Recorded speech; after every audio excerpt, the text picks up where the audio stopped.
That's Nick. And that's Joseph. And today we're here to talk about Them That Follow, a new theatrical release opening August 2nd. It's a directorial debut from directors Britt, Poulton, and Madison Savage. Not Dan Savage. No.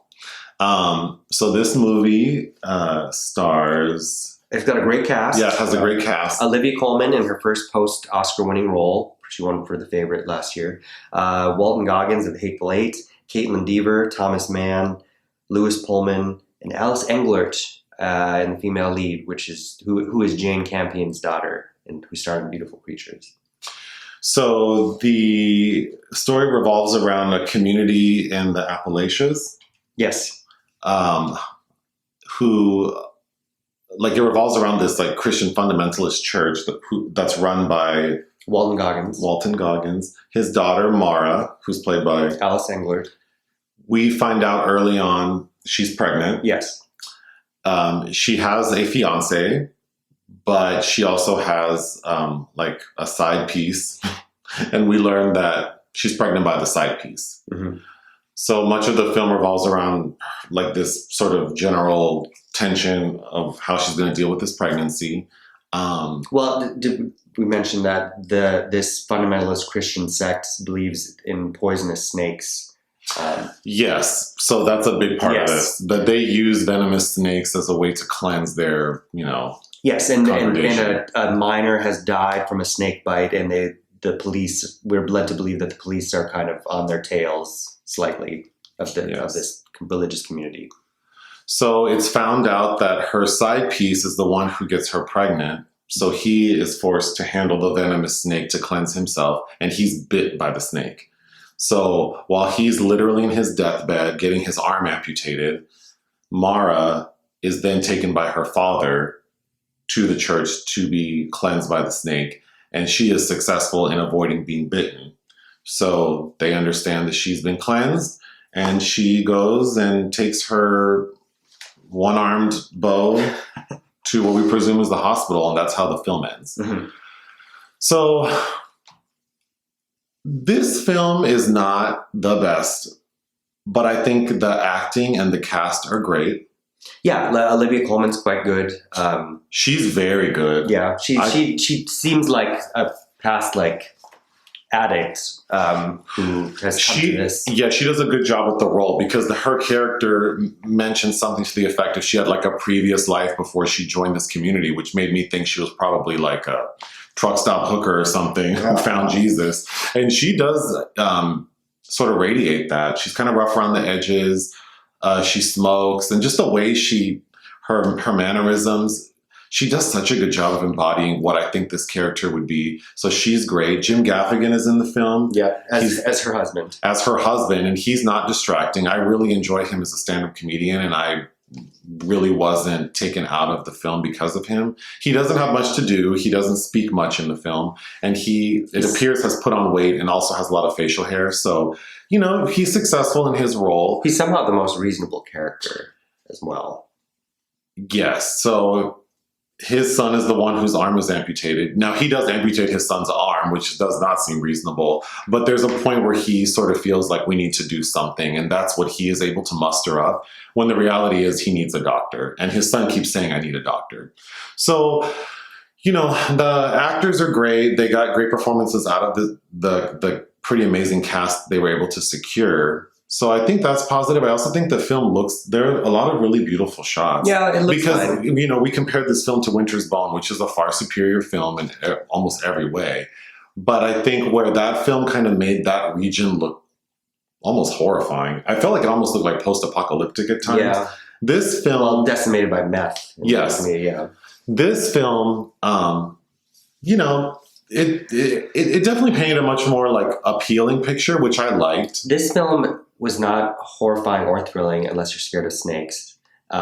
It's very much Well, this is what's wrong with the film. So it's classified as a thriller. It's not thrilling or suspenseful. This should be The Snake Pastor's Daughter or something. Would be a more apt title.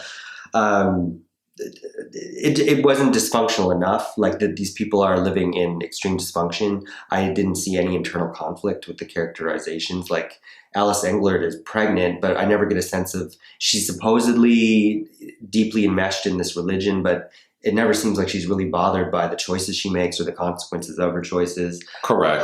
She has no conflict within herself. Yeah, I wanted Walton Goggins to be a bit more flamboyant. I wanted him to be like Marjo Gortner level of extremism, kind of.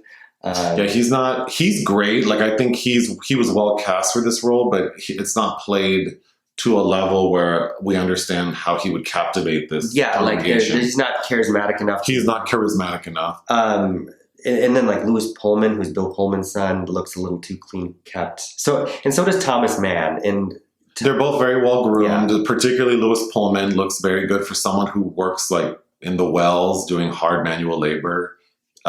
And then can I say, Thomas Mann, who's in a bunch of very popular indie movies, he was in Me and Earl and the Dying Girl, which won Sundance a few years ago. Like, for some reason, the fact that his name is Thomas Mann, which shares the name as one of the great like German authors who wrote Death and like, it bothers me because in my mind I'm just like, that's just change your fucking name. Well, anyway, and then Kaitlyn Dever has kind of a minor supporting role. She's kind of an up and coming actress, except every time I see her, I'm just like, oh, Zoe Deutsch, but it's not. It's anyway.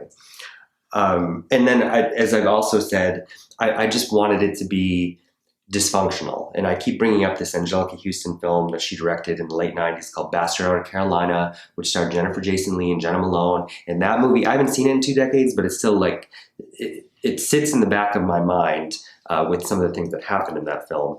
And I feel like I'll forget them that follow next week. Sure. Yeah, I think this film is calling itself a thriller because it wants to be provocative, and it's really not. It really feels like an episode of Donahue in 1990 where there were like, fundamentalist Christians talking their craziness. And I could picture someone like my mom sitting on the couch watching it and just being horrified that there are people doing this.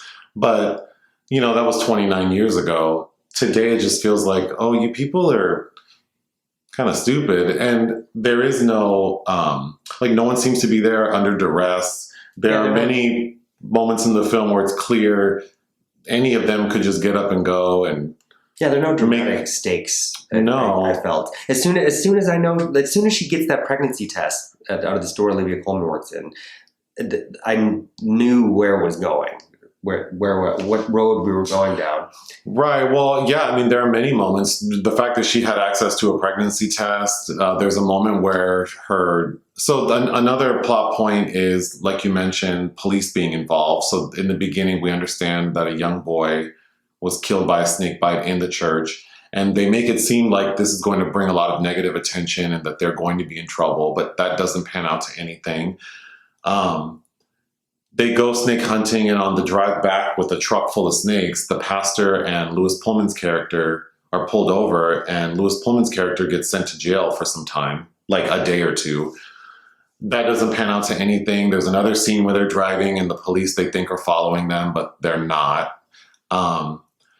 So the stakes are very low. Mm-hmm. They're very low. Mara, that character, she goes to look for her pastor father, and the keys to the truck are just sitting in the truck at the house, and she's able to drive to the church, and he tells her like, oh, driving is not for women's hands or something. Excuse me. But it's like, that was it. There was no sense that anyone couldn't just like stop this and move on. No, and in fact, now that you bring up that scene, there's a film from 2015 called Mustang, which is about 5 sisters. They're Turkish.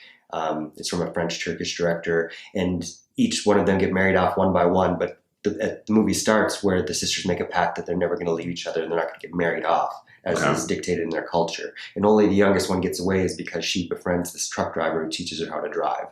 And that's her like means of escape. Okay, that sounds like a more interesting movie. Well, but yeah, like clearly Alice Englert knows how to drive. Like there's nothing. And her character seems quite independent. Like she doesn't seem like someone who's been sheltered, and she can drive. Her fiance, who she's not in love with, there's a point where she's washing his feet and she tells him, "You can only do so much to me." But she seems very assertive and she has a mind of her own. She has like a strong faith in, her beliefs, but it just... Also, something we didn't talk about prior to this was the point where she switches. Because it's like for her entire life, she's believed in these methods. But then maybe because the man who she's in love with and who she's pregnant by is like on his deathbed, that's what makes her realize this is some bullshit. But we really don't see that like switch. No, that's why like I think the script is kind of weak. Yeah, it's not provocative. I said I think it's more like a horror film. There are more elements that are horrific than anything else. I mean, knowing that, or even watching Garrett get his Augie get his arm cut off, the handling of the venomous snakes, being bit by the snake. I thought the best part was when Augie's struggling after the snake bite and his mother, Olivia Colman, tells him, "Save your breath for your prayers." Oh, she's so good at that. She goes from being angry to like hysterical to full on tears. Oh yeah, Olivia Colman, if you haven't seen Tyrannosaur, I know she won the Oscar for the favorite, but Tyrannosaur from like 2010 or 11, phenomenal performance in that. Yeah, I feel like whoever hires her is going to get their money's worth. Yeah. So she should be working a lot. Yeah, I would give this film 2 stars. 2 out of 5. Yeah. I agree. All right. All right. Bye. Bye.